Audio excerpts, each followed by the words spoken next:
There are a lot of people to thank who helped put this event together. I want to thank ECM Design for all the printing of the posters, maps, and schedules. They also designed this year's posters and t-shirt, our website, and maintained our Facebook page. Thanks to the Exeter Area Chamber of Commerce, who is sponsoring the trolley out to the incident site in Kensington. Thank you to Trends Gallery and Gifts and Krypton Comics here on Water Street. Please visit their shops.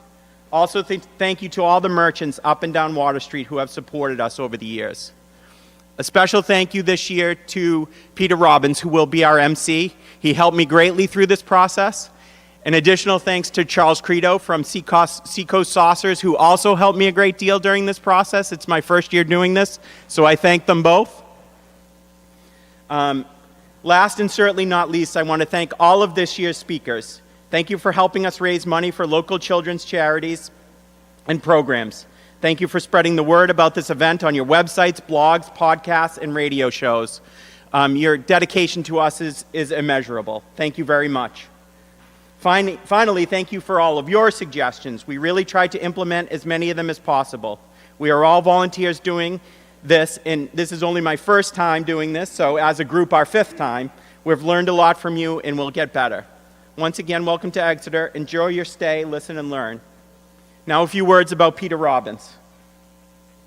It is my pleasure to introduce Peter Robbins. Peter Robbins is an investigative writer who has specialized in the subject for more than 35 years. He is a regular guest on American and British radio shows and has appeared as a guest on and been consultant to numerous television shows and documentaries.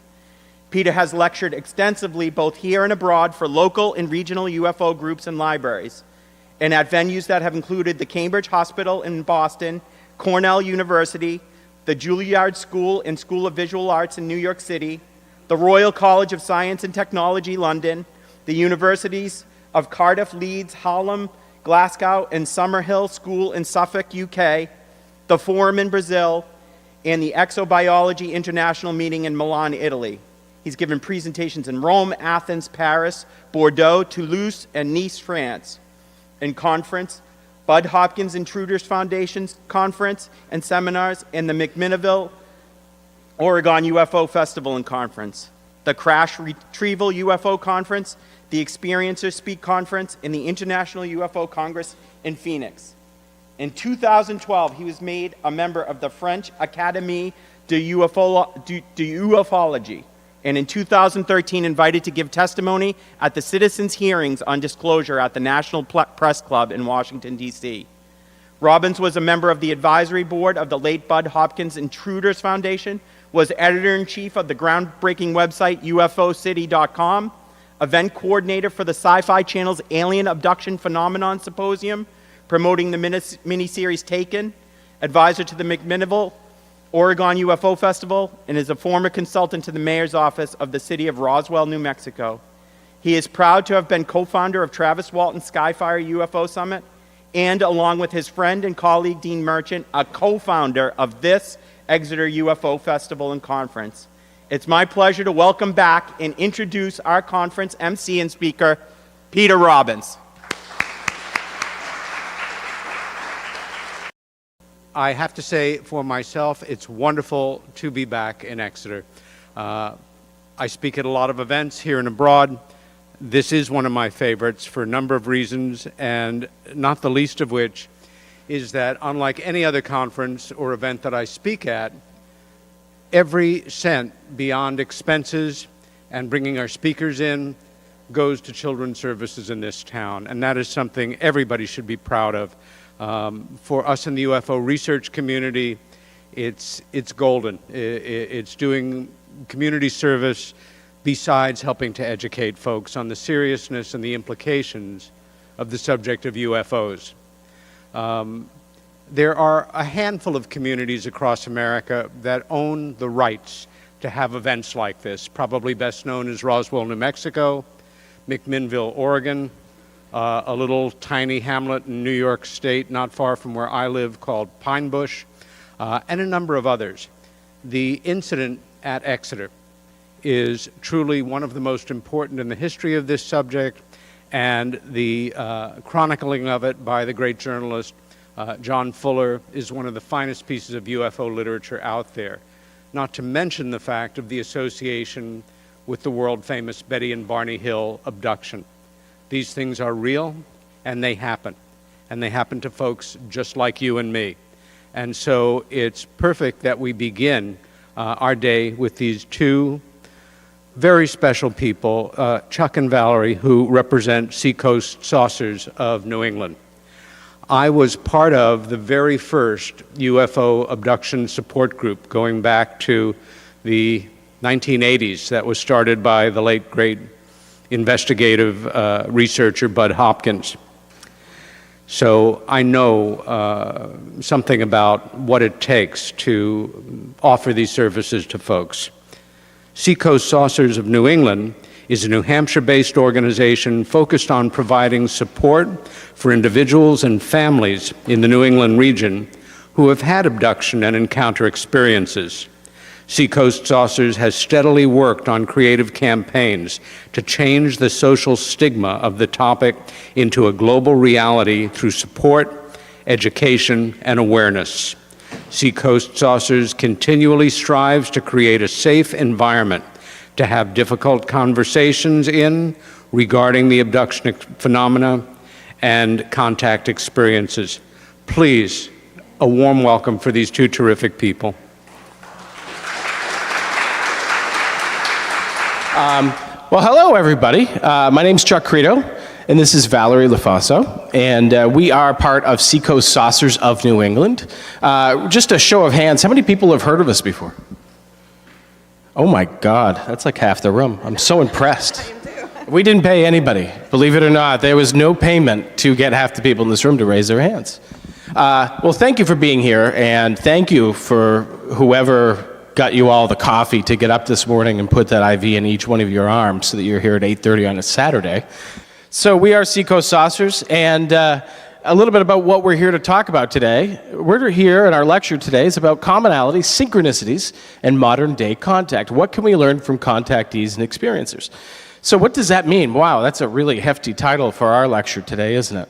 Actually, what we're here to talk about is to share some stories. Everybody likes a good story, and what we've been doing for the past 5 years or so, both Valerie and myself, is we've been holding meetups and talking to people that have had various experiences through their life.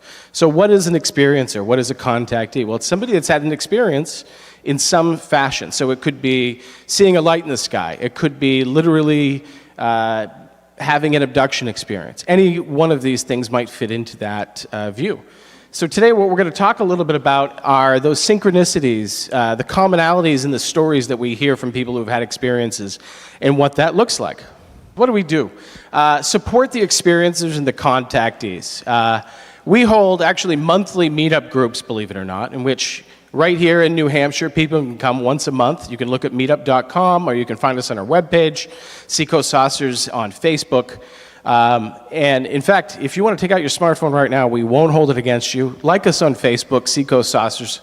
And what we do is we hold group meetings where you can talk about the same stuff that you paid money to come here to talk about every single month with other people that are interested in the topic. So we do that. We do social gatherings. Believe it or not, we just had, has anybody here ever heard of the Far Out Diner in Dover, New Hampshire? Oh my God, we got 5 or 6 people. That's cool. I want everybody to raise their hand next year. The best breakfast you're ever going to have is right in Dover, New Hampshire. It's called the Far Out Diner, and we actually just held an event last month where we sold the place out. Everybody came from all around. We helped support the Kiwanis, who put this on every year, and it was just an amazing time. So we do stuff like that, social gatherings. We also do Skywatch events. So sometimes people say, hey, you know, it's going to be a new moon on this date. Why don't we try to get everybody together in this field and maybe get together, do a meditation, see what kind of happens. So we've done that a few times. We do speaking engagements a lot like this, and hold monthly meetings, which we kind of already talked about, to discuss ufology. A lot of the time when we have meetings, people will come in, and as you can imagine, if they're going to share a very personal story that's very true to them, they don't just want to share it with everybody and then have somebody come to a lecture like this and have that person share it with everybody, right? So we employ confidentiality as best as we can. What we say to everybody that comes to a meeting is we ask everybody to have confidentiality and not share each other's stories, but at the same time, we can't guarantee person A isn't going to share person B. So why do we talk about that today? Because every story that we will be sharing with you today from people that we have worked with or talked to, we have permission to share those stories, or to the extent that we're sharing them. So we take confidentiality very seriously because these are people's stories. And the last thing that we want is people not to feel that we are trustworthy and doing what is needed for them. Hi. So, difficulty of knowing what is contact. I'm sure if any of you here have ever seen something or had an experience, you know how difficult it can be to actually convince yourself, let alone other people, that your experience was real. To start with, UFO doesn't mean it's alien. It's something unidentified in the sky that you can't tell what it is. It might be alien, it might not be alien. You don't know. So that makes it very challenging. We're hearing a lot of people talking more about meditation experiences where they encounter beings, they end up on ships, they have these experiences that are very ambiguous. When you meditate, you're the only one in your head. You're the only one seeing this. You're the only one experiencing it. So it can be very hard to validate an experience like that. Same with dream states and memories. I'll talk a little bit later about a memory that I have of an encounter that for years I thought was a dream, but I don't remember actually ever dreaming it. And synchronicities led me to the conclusion that it was an actual experience. And again, I'll talk more about that a little later. We also have the problem of the culture that we live in, where if you talk about these things, you get laughed at, you get ridiculed, people roll their eyes, they go, oh God, here's another crazy UFO person, So that makes it hard to talk about, to validate, to justify that your experience was your experience. So that can be very challenging. To know what is contact, to understand I was actually contacted by something. Do you guys know what we're talking about when we talk about synchronicity? Is anybody unclear on what synchronicity is? Okay, so we'll do a definition. Synchronicity is a concept first introduced by analytical psychologist Carl Jung, which holds that events are meaningful coincidences if they occur with no causal relationship yet seem to be meaningfully related. Some examples would be the same numbers keep showing up over and over again. 11:11, we all see that come up on the clock, right? I'm sure everybody here has experienced that. 4:44 is another one that I've heard a lot of people is very significant in their life. Another example of synchronicity. You meet someone out of the blue who talks about an event or says something which sounds like answers to questions that you had just been asking yourself, and it has meaning to you. Perfect timing, when things just happen when you need them most. And help and support appear in your life when you least expect it, often from people you've never met before. Synchronicity is just feeling like you were put in the right place at the right time. Some things you can do to recognize synchronicities in your life, because they happen to all of us all the time. Think less and feel more. I'm an empathic medium. All I do is feel. Let me tell you, it's not always fun. But recognizing synchronicities it can be a struggle even for someone like me, not to completely blow it off, to feel the meaning behind it.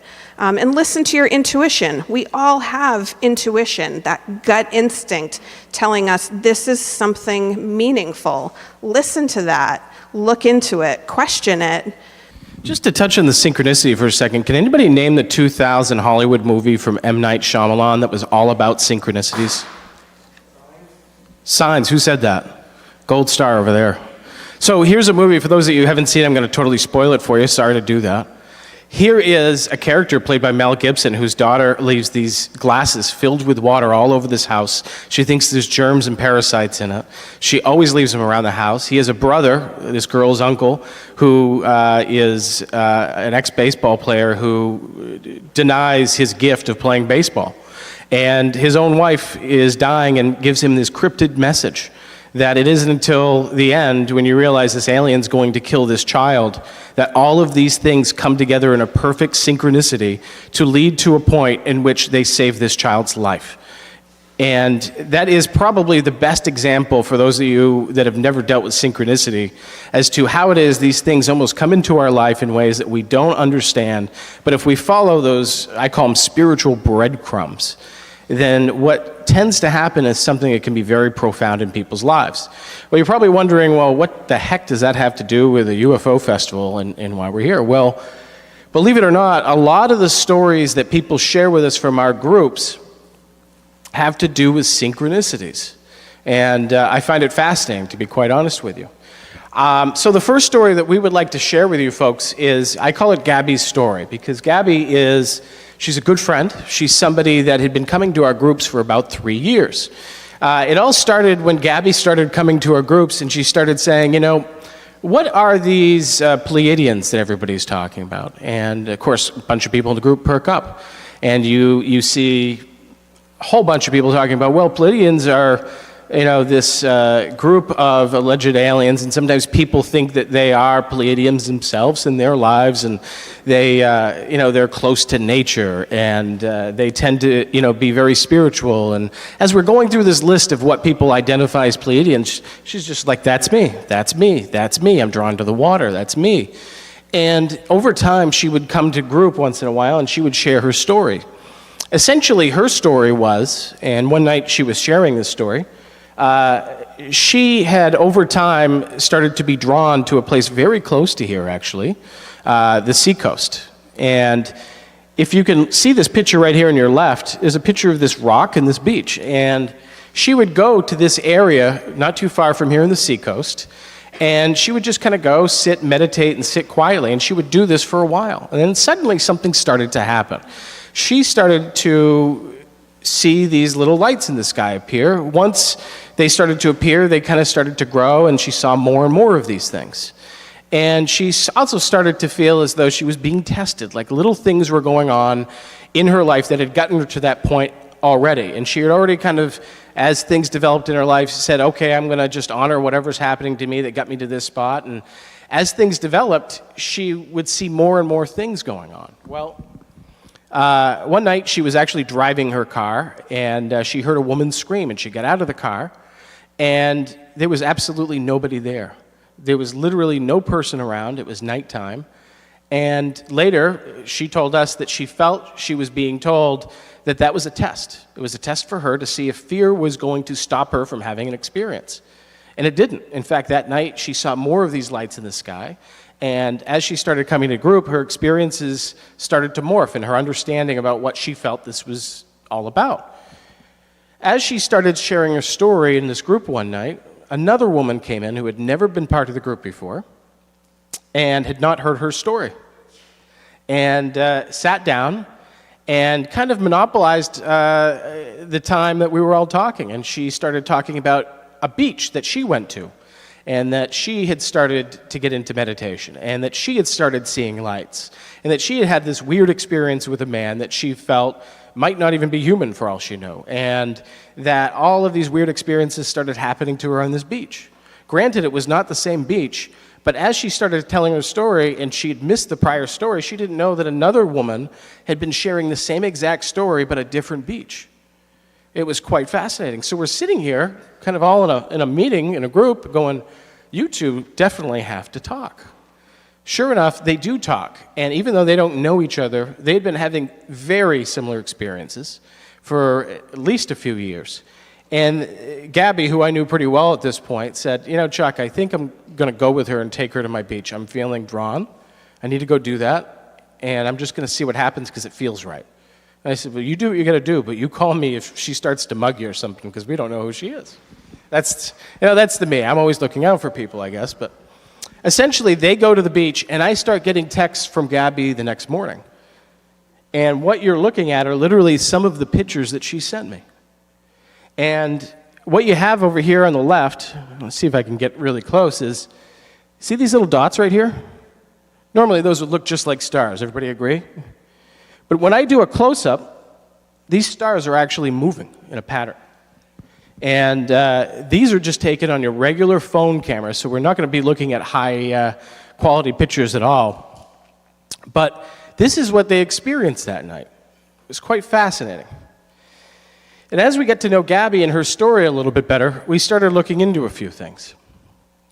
And what we realized was the year before, almost to the day, we had had multiple sightings from multiple people.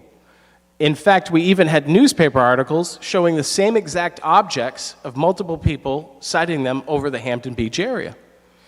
So if you look over here on your left, this is actually taken from a report in July of 2013 in which somebody saw over the horizon off the coast of Rye, New Hampshire. He and his girlfriend were from Massachusetts, headed up, and they saw two objects appear over the horizon.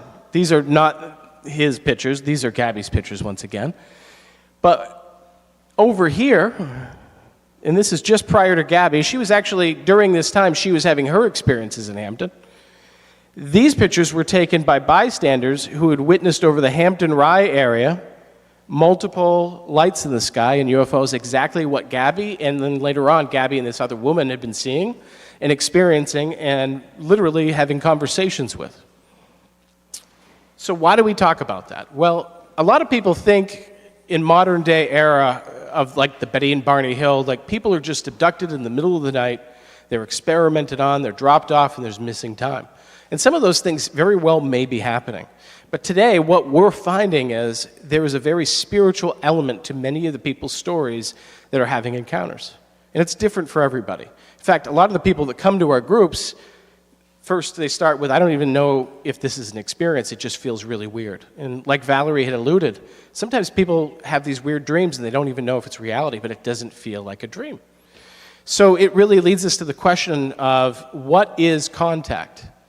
I think it's fair to say that with everything that's going on today, the search for extraterrestrial intelligence, they're looking at radio waves through space. And maybe what we should be doing is looking inward, because there's so much that we still have to discover with how our own minds work. So the yellow Mustang story. Anybody in here familiar with this story? I know one guy in the back. Okay, there's a few people in here that have actually heard this story. So I would just like to take a second and say that we lost somebody this year that was very special to us in our group, and her name was Carol Adams. Carol passed away from cancer this year. And before she passed away, I had the honor of being able to interview her at her request, and for a side project I do called the Galileo Interviews. Carol is an absolutely beautiful person. We knew she was going to pass quite a while before it happened. So we were able to get that story, the yellow Mustang story, out of her. She had started coming to groups years prior. And one thing that everybody really honored and loved about Carol was she had this gift for just laughing through anything, no matter how strange it was. And I can tell you, the first time I ever heard this story, it absolutely blew me away because of all these strange occurrences that were happening. So, Chuck, why don't you get to the story? Well, I will. In fact, I'm not even going to tell you her story. I'm going to let her tell you the story. This is Carol Adams. This is the only video of her describing an incident that happened to her. And I'm going to let her, in her own words, tell you a little bit about what happened to her one night in roughly 1981. When I was married back in 1981, my son was 3 months old, and my husband at the time and I were living in South Carolina, and we're coming up for my sister's wedding in Bartlett, New Hampshire. So we had a yellow Mustang that Bob, my husband, had recently purchased without informing me first. So we have this car and we're roaring up the map. We've got about 5 days leave because he's in the Coast Guard. So as we drive up the map, and my little son's in the back seat all bundled up, we're probably 3 a.m. in the middle of nowhere. I have no idea where we were, but the windshield wiper washers broke, and it was just a torrential downpour. So we skidded to a stop and pulled into this abandoned gas station. So as we did, we're like, we're screwed.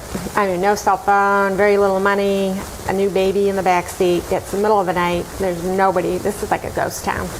So within seconds, this yellow Mustang, a lemon yellow Mustang, like ours, pulls up right beside us. And this man gets out.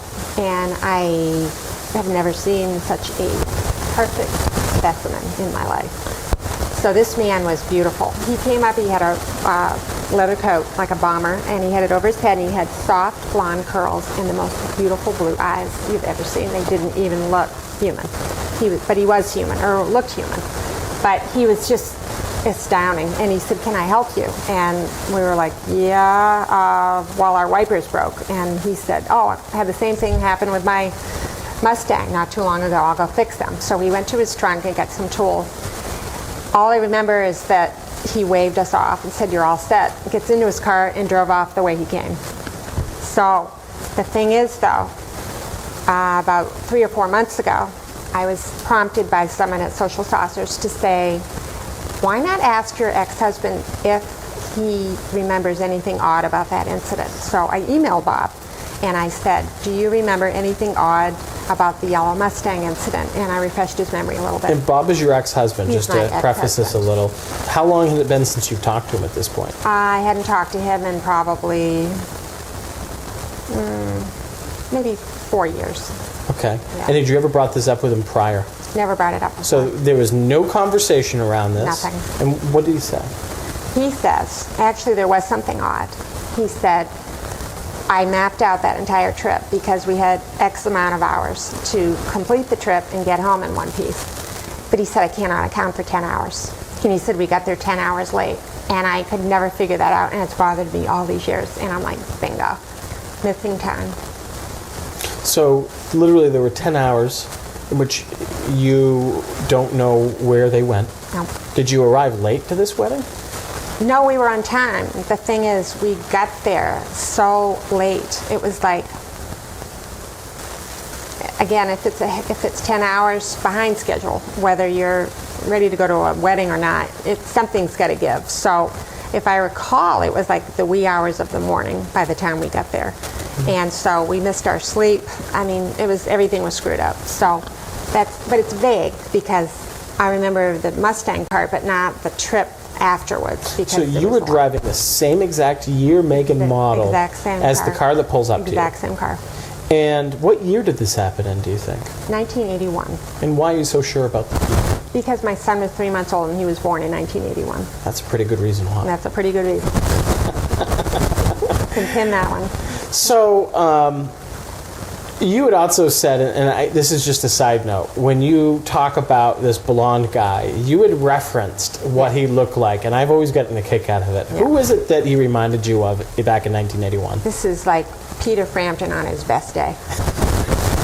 There ain't no one like him. So he looked just like Gorgeous. a perfect Peter Frampton. Perfect Peter Frampton. In 1981. So Absolutely. Peter Frampton, you were out there, and this was you. It's time going up. I think you need to give Carol a call. She deserves a phone call saying, "Yes, that was me, and I did fix your windshield wipers, and you're welcome." I'm pretty There you sure go. she would welcome that phone call. Is that fair to I say? would welcome with open arms. Yep. Okay. Yep. That's great. Exactly. Is there anything else to add to the Yellow Mustang story? That is it. And I think the most important thing was that I really felt that our little family was being watched by something outside of the norm. And that it was such a sweet little gift because it could have been a disaster. I mean, it was the middle of the night. I've got this little baby who's sound asleep, and I'm like, I don't have a cell phone. I can't call anybody. You know, you're vulnerable. And then something was there to meet your needs. So, And that little baby grew up to be your son, who you just referenced not too long ago. exactly. 36 years old. Wow. Yeah. That's great. Yeah. Thank you for sharing that story. Thank you very much. So that was Carol's story. Let me also say something. She says she felt very protected.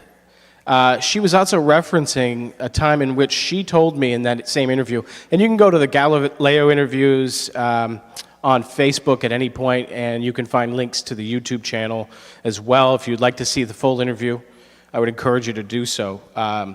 She was referencing actually that in her life, she had had times in which her mother had told her, specific times in which she felt strangers intervened to save her mother's life. In fact, she talked about one time in which her mother was at a bar, somebody had slipped a Mickey into her drink, and a stranger had stopped a potential rape from happening and gotten her out of the situation totally and really absolutely saved her life. And there were other times in which this had possibly happened. So when she's saying she felt as though somebody was watching her family, she literally felt that way. So it's really fascinating to hear her in her own words, and boy, we do miss her. So that brings us to what happened. So she shared this story in our group one day, and believe it or not, there was a woman who, I don't have permission to tell her whole story or any identifiable information, so I can't, but what I can tell you is there was a woman that only came to our group one time and heard that story, and she immediately perked up, and she said, the same thing has happened to me. She went on to tell her story, and the similarities were absolutely amazing. She said that she was going to a different state. She had 3 friends with her. She was driving a white Volkswagen Beetle.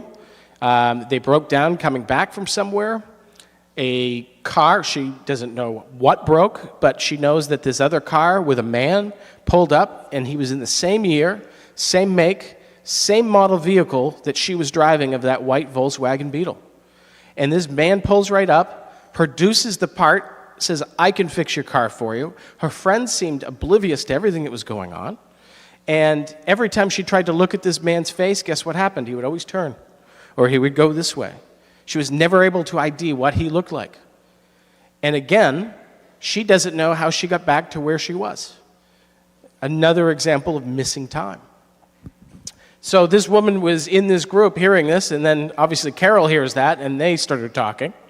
And then we found out another individual who's a very close friend, I can't confirm or deny he's here today, he very well may be, has allowed me to share his story, and I will simply say that this individual himself has had many experiences. He has had missing time on occasions, and it wasn't until he started really thinking about these stories in which he said, you know, there was a time, a long time ago, in I think the 70s, which he was riding his motorcycle through like some sort of a dirt path, and his motorcycle broke down. And wouldn't you know, soon after, a man on the same possibly year, definitely same make and model, pulled up, asked him if he was okay, and instead of helping him said, here, I have this toolbox. I'm going to lend this to you. Fix your motorcycle. If you are here when I come back, I'll give you a ride. And if not, just leave the tools right here, and I will come back and I will take those tools. I wish you luck. And, I mean, he was in the middle of nowhere. What are you going to do? He was able to fix his motorcycle. And he did say to me, look, to be quite honest, I'm not sure if there was missing time doing this. I have to be honest. But it is also possible that it could have happened. So when we look at those 3 stories, we start seeing this pattern in a certain story. And I want to be really clear with everybody here. We're not diagnosing this. We are not saying these are alien encounters, because we don't know. What we do know is it fits a pattern. And that pattern is as follows. In each case, the person has a past history involving alleged encounters with UFOs or missing time. In Carol's case, and if you ever watch the video on the Galileo interviews, you will see that in her youth, they used to all stay in her father's boat. And there were times in which she was found on the deck of the boat in the middle of the night, and nobody knew how she got there. And this would happen so often, they would try to lock her in a room. There's also a need for emergency assistance in all of these cases. In all cases, it's like the vehicle shuts down, something's broken, but an individual who isn't clearly identified appears in a time of need, produces the exact item that is needed, but also shows up in the same year, make, and model vehicle as the person who is in need. And we're going to talk a little bit about what that could possibly be, because really, we're not here to diagnose these things or to tell you what to believe. We're just here to give you the stories and let you form your own decisions as to what that possibly could be. In all cases, tools or the exact item that is needed are given, or the vehicle is fixed on the spot. In some cases, the individual is hiding their face, or it's hard to make out identifying details about that person's feature. Well, I think Carol knew what the guy looked like. He looked like Peter Frampton on his best day. I hope you caught that. And I still get a kick out. I used to say to Carol, Carol, tell me what did he look like again? And she'd go, oh, stop it. I loved having her tell it because she just started to glow when she talked about it. But yeah, this was this blonde, curly-haired, beautiful specimen of a person. And for those of you that are into ufology, there is a name for those types of aliens that people often refer to as Nordics. So actually, I was showing Kathy Martin this a little bit earlier, and she goes, oh, it's probably a Nordic. I was like, yeah, maybe. So it could be, but we don't want to diagnose it. We simply want to say, well, that's what we know. Missing time is either involved or believed to have happened in most, if not all, of the cases. In many of the cases, it feels as though that there is a positive interaction in which they were protected by some unknown force. And I think it's really important that we look at that, because in today, we hear these stories, or we hear about alien abduction or missing time, and we immediately go to, that's horrible, this person's being hurt. In these cases, whatever happened, these creatures, people, whatever they were, maybe they were all just people acting really odd in the perfect time and place with the same exact vehicle, make, model. But they all were there to help. And there's also a strong sense that it was meant to happen, or the events or synchronicities happened in the right order so that they could accomplish whatever their goal had to be. So you almost wonder, because there are so many theories out there, from holographic reality to multi-dimensional theory, which there's an infinite number of you happening in infinite ways, maybe these things had to happen for certain things to continue in that person's life. So we'll talk a little bit about those theories. Meditation and modern day encounters. One of the most significant personal encounters that I've had was around meditation, skywatches, and the CE5 initiative. If you don't know what the CE5 initiative is, it's contact through meditation, asking for benevolent beings to come through.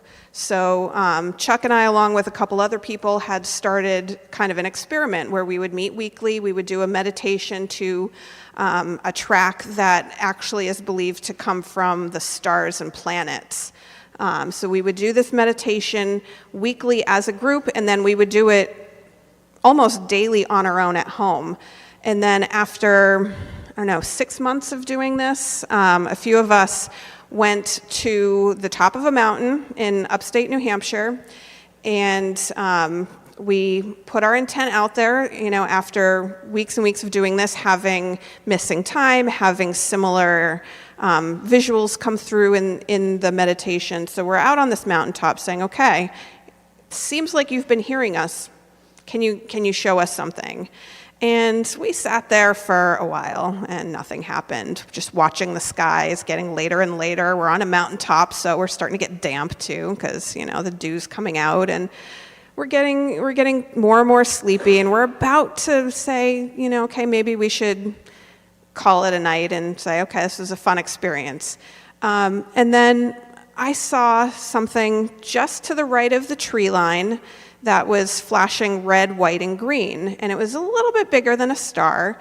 And I watched it for a minute, and then I called the attention of the rest of the group, and I said, guys, do planets or stars do that? And they all looked at it, and as soon as everybody focused on it, it started dancing in the sky. And we watched it dance for 45 minutes. People always say, it could have been a drone. Could have been. Could have been a lot of things. Several of us there are intuitives, and we all kind of reached out to our spiritual team to say, what are we looking at? And we got validation from our spiritual teams that, yeah, you're being given a gift right now.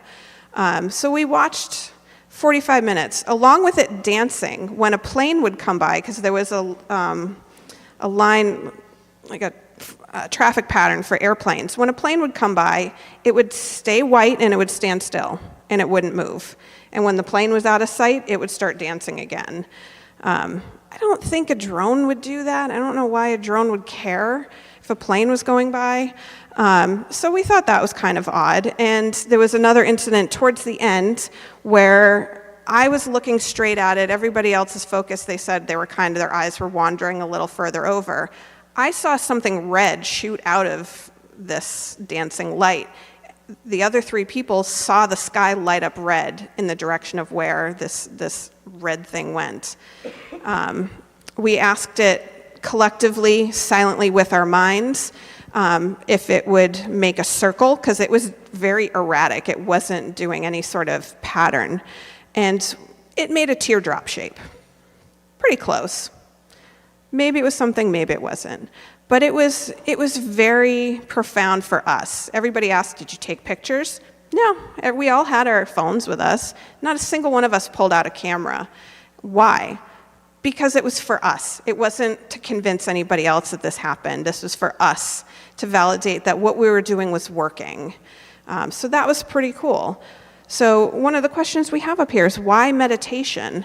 Well, there's a lot of possibilities around why meditation seems to help in these cases. A lot of people believe meditation helps raise your vibration, and that these entities are at a higher vibration, so it's easier to reach out to them.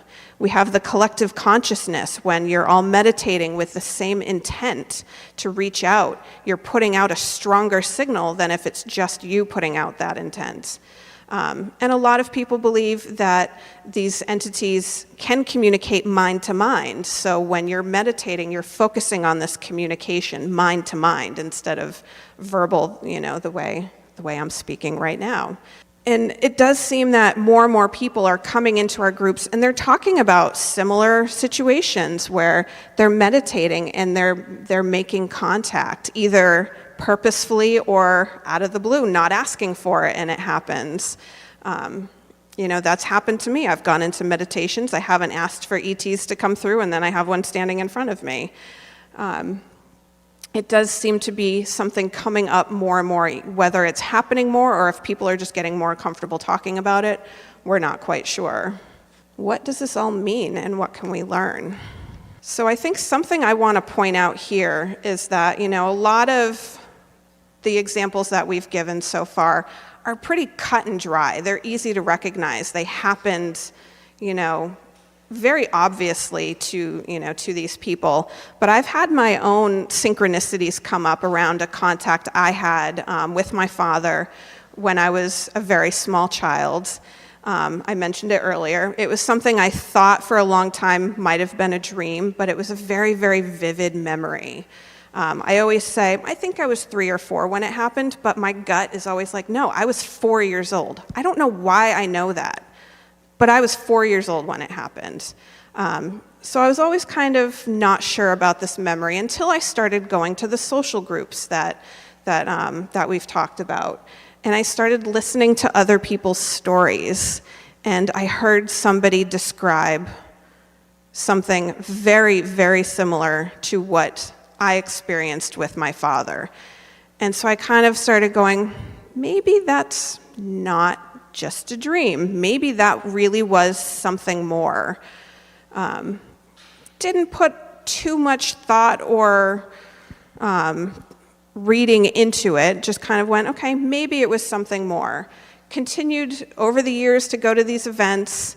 And then we had the wonderful Dean Merchant, who I think was mentioned before as one of the co-founders of this festival.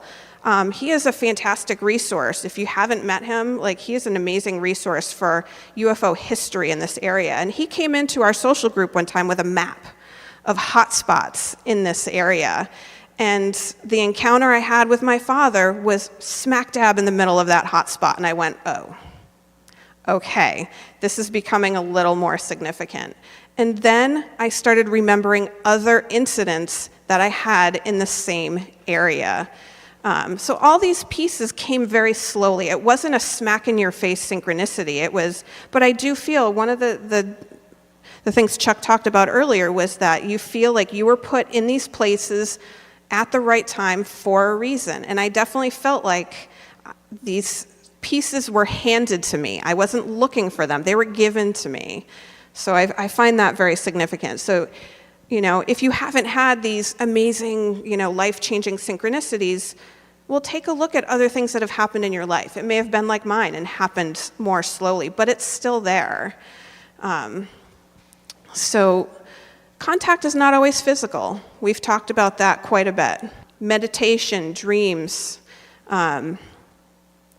We may have been having contact and not know it. That is possible. We have people come in, Chuck mentioned before, we've had people come into our group saying, I've had this really weird experience. I don't know if it's ET, UFO, but it's really weird and it doesn't fit any other category. Is it possible that fear gets in the way? God, I hate fear. Fear is definitely, there's so many ways fear can get in the way.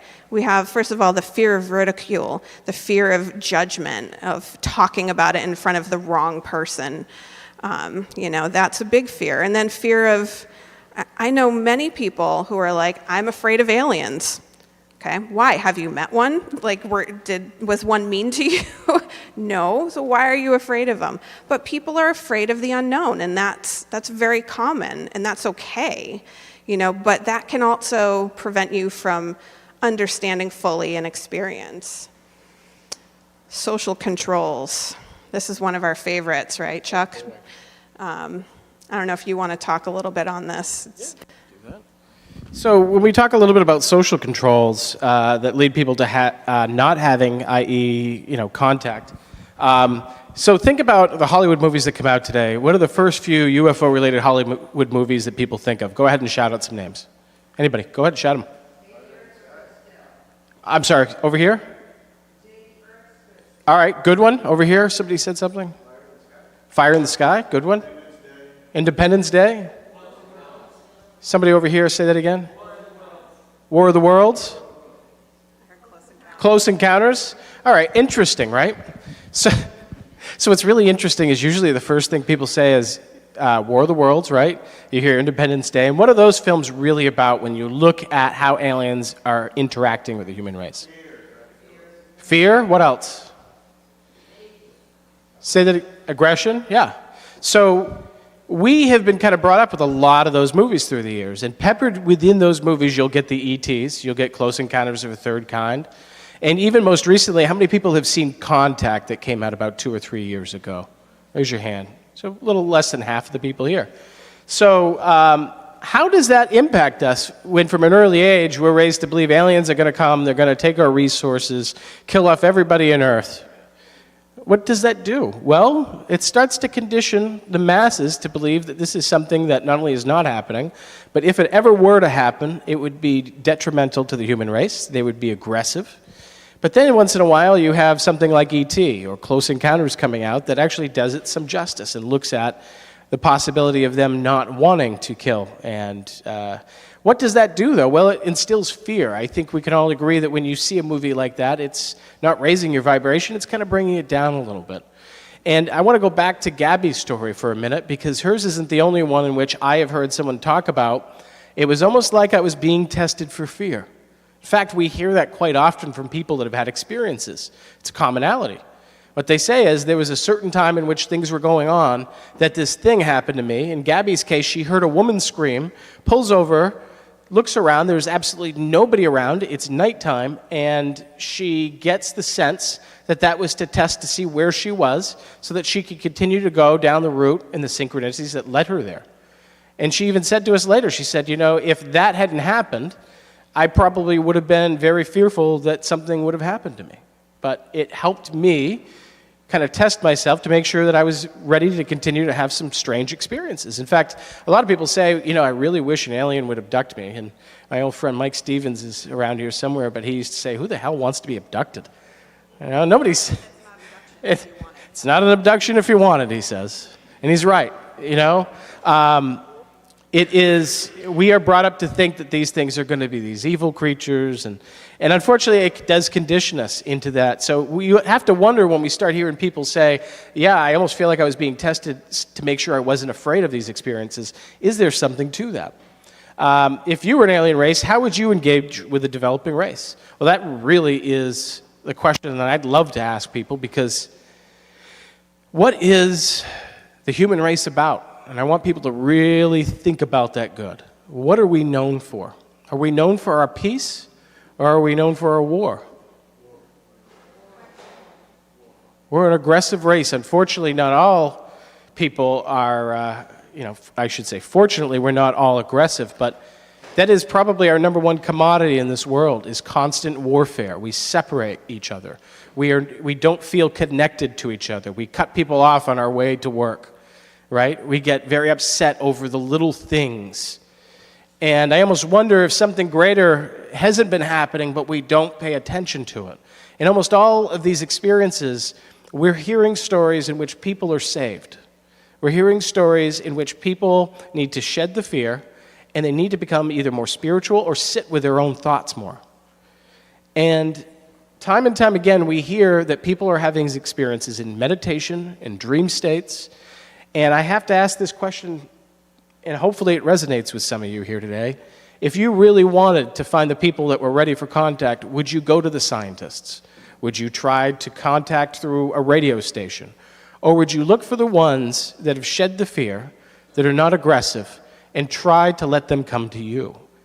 And if they do have a greater understanding of how what we would look at as science works, and if there is anything to multidimensional theory or alternate realities or even the holographic reality, which we'll talk a little bit about, well, maybe they are putting these breadcrumbs, these synchronicities in line for us when we are ready and able to have some sort of contact. And that is something I would just like everybody to think about and hopefully leave here today. So theories and possibilities around what this all could be. Is it a physical being coming a long distance, or possibly a dimensional or alternative world being traveling short distances? So when we think UFOs and aliens, the first thing that the average person thinks when they hear about UFOs is, it can't happen because there's long distances and blah, blah, blah. You hear it all the time. Well, what if it's not about these creatures that are physical creatures that are coming here these long distances from other galaxies? But like, is anybody here not heard of Paul and Ben Eno? Because they will be speaking later on. I highly recommend you go to their lecture. I believe it's today. Because they will be talking a lot about what they call flap areas. These are areas in which ghosts are seen, strange lights in the sky, UFO, abductions, Bigfoot, Sasquatch. Believe it or not, there are areas in Pennsylvania, Massachusetts, even in New Hampshire, there's an area in which people see and have a long, over 100-year history of witnessing all of these things, and they're called flap areas. And he's been investigating this for over 30 years. And one of his conclusions, I guess you could say, is that we're dealing with multidimensional theory. That means these membranes of different worlds intersect, and what we are seeing when we see ghosts sometimes is actually something in another reality that bleeds through. And I almost wonder if what we're seeing here are other beings that have learned how to manipulate some of these things. In fact, we could have something walking around us right now that we don't see, but has the ability to witness us in this dimension or this reality. So that's the first thing that we have to start asking ourselves. Is that possible? Is that a possibility? Or is it just distance like we all are led to believe?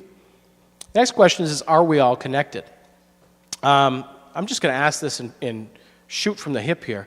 Raise your hand if you've ever had an experience in which you felt totally connected to another person, whether it be like twins talk about, identical twins where they feel pain, or you're thinking of somebody and that person called you up immediately and it was just like, wow, I can't believe that person just called me. Something in which you felt totally connected and you can't explain. I would say more than half of the people in this room have had something like that happen. About 75 to 80%. Well, why is that? Why is it that we become so connected to people that we almost know what they're thinking sometimes?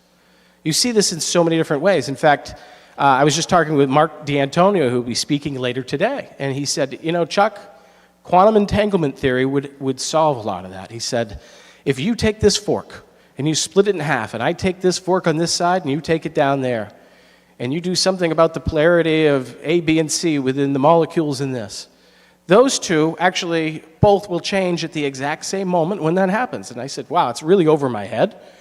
But that would explain a lot of why sometimes things are connected. Quantum entanglement, thank you. So when we look at these things, there's so much that science, if brought into the equations of listening to people's stories, might start to figure out. We just need the people from each side to come together and to, in a healthy way, look at some of these things. So are we all connected? Is it possible that we're also connected to them, and they're trying to communicate with us at times, but we don't realize it through dreams or anything. Are we thinking one-dimensionally as a UFO community with labels like UFO when contact is happening all around us? So again, I'll take a quick poll, and I just ask everybody to be brave. Raise your hand really high if you have seen something that you can identify in the sky that technically classifies as a UFO. Raise it real high. Don't be afraid. So look around for a second. Keep your hands up real high. Don't put them down. Would everybody agree that's half the room? As we say that, 5, 6, 7 people put their hands down. But yes, it's roughly half the room. I'm not keeping my hand up. Nobody's looking at me. It is typical to see about 60 or more % of a large room in which people have had experiences they can't understand with things in the sky. So those of you that raised your hands, let's just say that was roughly 40 people, I'd say. Raise your hand if you made a report to a reporting agency about your UFO. 1, 2, 3, 4, 5, 6, 7, 8 people, maybe 9. There you go, Peter Davenport. There you go. This is actually an anomaly because the same question is asked many, many times, and it's almost always less than 5% of people in a room will make a report. So you have to ask yourself, if we know that roughly 40 to 60% of Americans have had experiences, and that roughly 5% or less, I would actually argue more like 2%, make those reports, how are we ever going to look at the data? How are we ever going to know what to do? How are we ever going to really be able to diagnose this and look at it with a fair and critical eye? We need to start making those reports. We need to start having conversations with people around us because nothing will change if we don't.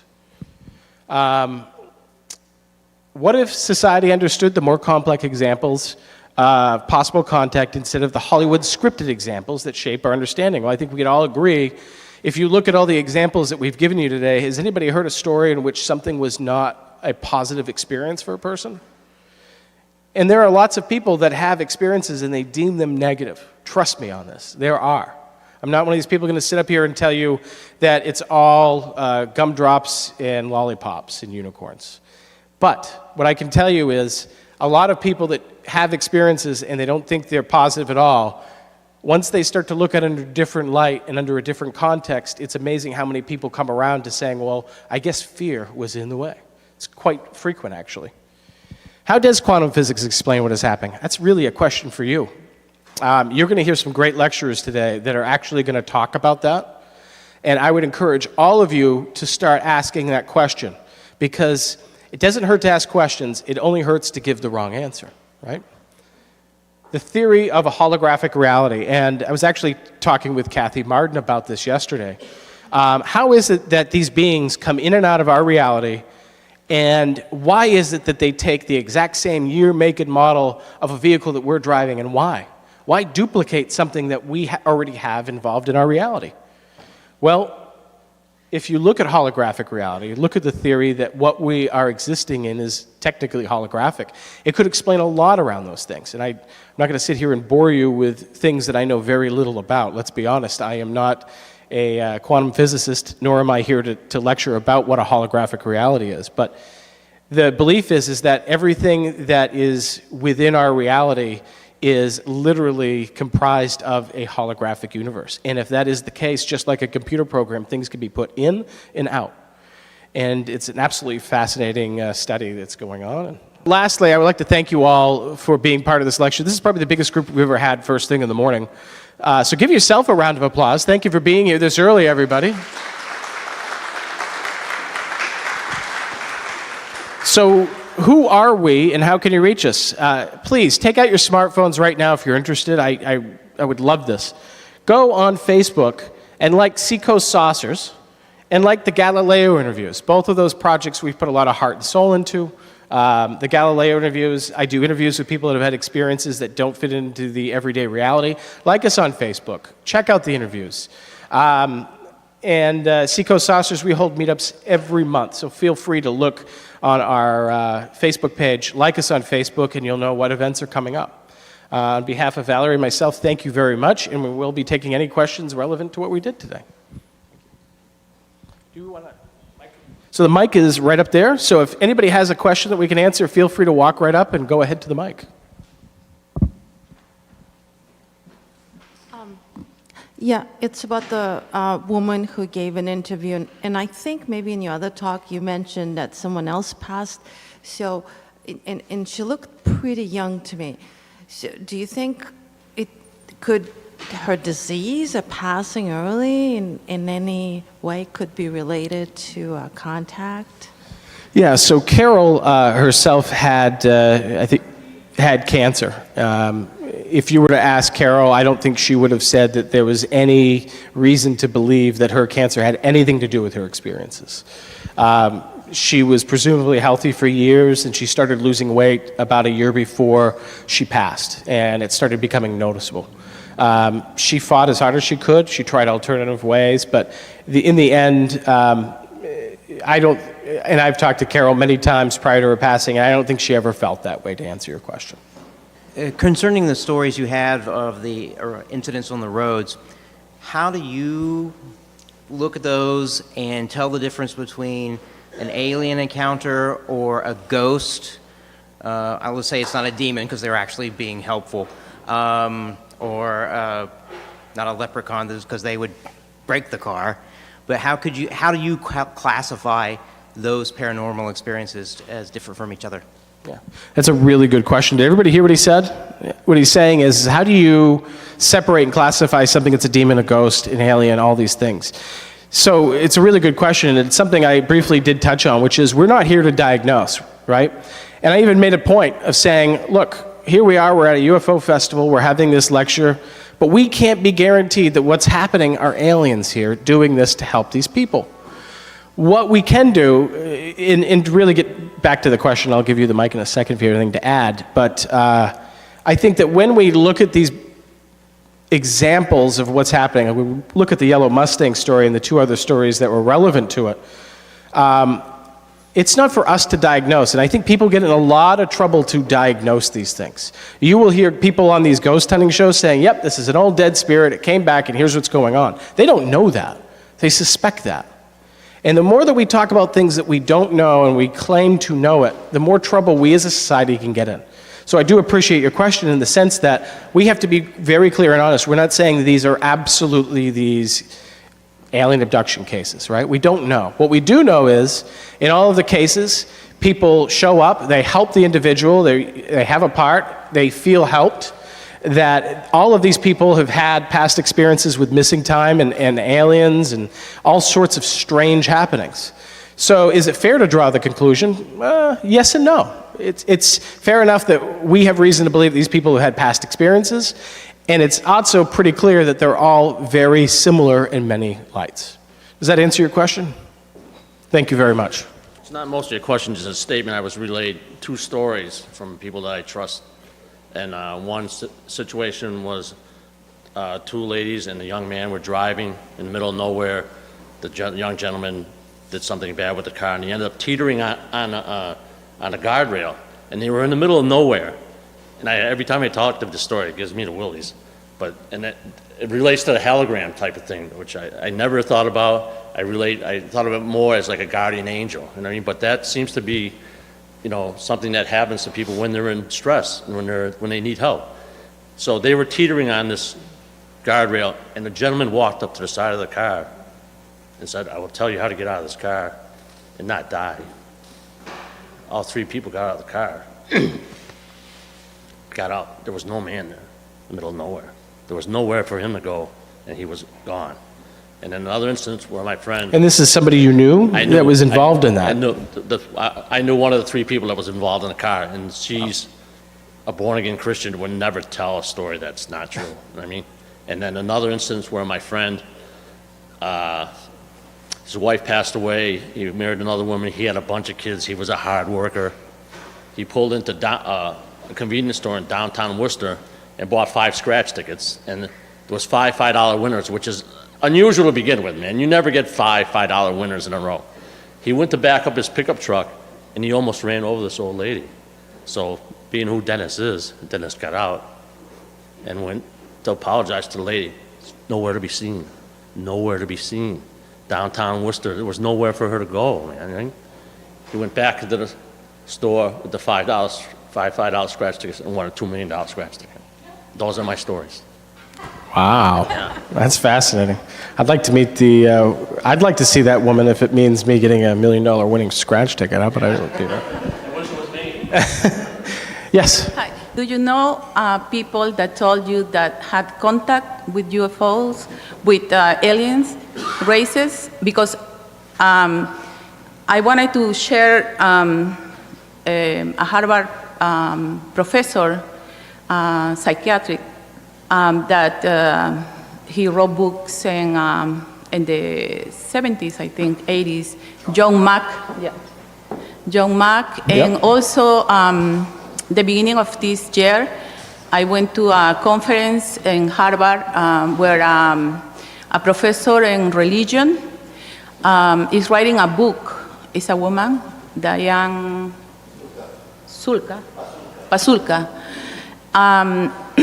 She herself had encounters, and she investigated. And because she's a professor in religion her book is about what it will be religion's change of religious people's perspective after knowing that aliens exist and they are coming and contacting. And another interesting question that the students ask is, why do you think you are contact? And she says because she has special psychic powers, like most of us have, but we don't explore because we are forbidden to by religion. And so that's one reason. And also there are many people that if you start searching, that tells you that they had encounters. Like I have many stories. I went to a conference in 2015 of people that had even surgeries and miracles, like one woman that won without heels, without the bone, and then she remembers that these aliens came and put a healed her feet, and she started walking after like I don't know how many years. I think she was a teenager already. So okay. I heard a bunch of stories there. Is your question what race is? I think initially you would ask the question. The question is if you personally met somebody that told you, I met them, I talked to them, I know what is their mission. Did you? You want to try answering that? We've definitely met a lot of people that do believe that they've encountered specific races. I think from what we've seen, there's no one purpose for visits, for abductions, for encounters. It seems, from what I've seen, it seems to be very individual, which I think is very frustrating for a lot of people. They want an answer. They want a movie answer. They want, okay, we're here to either help you or we're here to either, to take over. But it does seem to be very individual for the person. Because what I want to share is like many of the people that I talked that had encounters, and like there is a professor in Peru that the main message is that we humans are destroying the planet Earth, and that... it is a very common message. Yeah. In fact, if you go back to you referenced John Mack. John Mack was a Harvard child psychiatrist that went to Zimbabwe in Africa in 1994, conducted interviews with numerous children, over 86, I believe, and all of these children had seen this craft with an alien, and then most of them had received very similar messages. So yeah, with that said, I want to thank you all for your time. Thank you for your great questions. And if you have any further questions, we will be around here today. Feel free to find us, and we hope to see you all tonight at Meet the Speakers. Thank you very much for your time.